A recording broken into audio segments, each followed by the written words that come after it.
Bismillahirrahmanirrahim. Assalamualaikum warahmatullahi wabarakatuh. Perkenalkan, saya Fadila Ridho Gembar, NPM 1006060919162, mahasiswa program studi farmasi Fakultas Matematika dan Ilmu Pengetahuan Alam Universitas Bandung.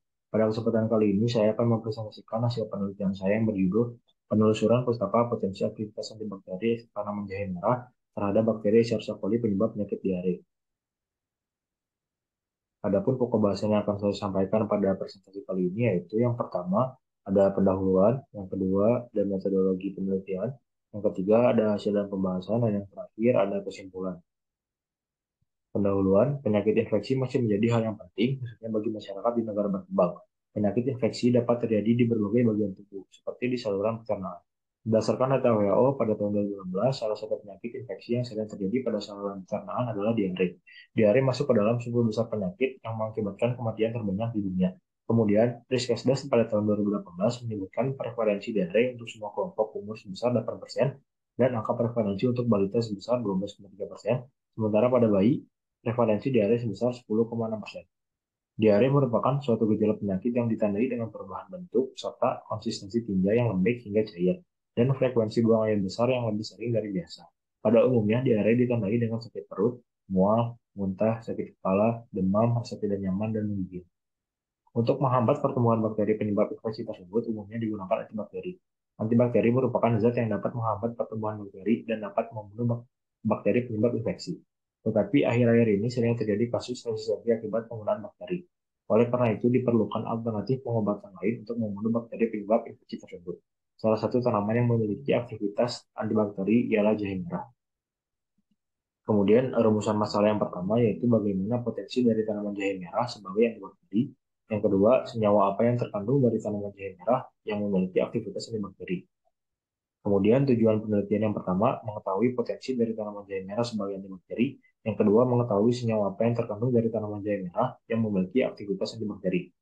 Kemudian, manfaat dari penelitian ini diharapkan dapat memberikan informasi di bidang farmasi dan berperan dalam pengembangan sediaan farmasi. Yang kedua, ada metodologi penelitian, pencarian artikel. Artikel atau jurnal yang teridentifikasi sesuai kata kunci yang di Google Scholar terdapat 10 artikel, di Science Direct terdapat 5 artikel. Kemudian dilakukan penyaringan dan pemilihan artikel. Ada dua kriteria. Yang pertama kriteria inklusif, yaitu artikel yang dipublikasi 10 tahun terakhir, artikel berupa research, artikel menggunakan bahasa Indonesia dan bahasa Inggris, artikel mengenai jahe merah, antibakteri, dan diare. Kemudian ada kriteria ekstensi. Yang pertama review artikel, yang kedua artikel yang tidak lengkap. Kemudian dilakukan ekstraksi data. Jumlah artikel yang akan dijadikan sumber penelitian SLR ada 3 artikel. Kemudian dilakukan analisis data, didapatkan hasil, dan diperoleh kesimpulan.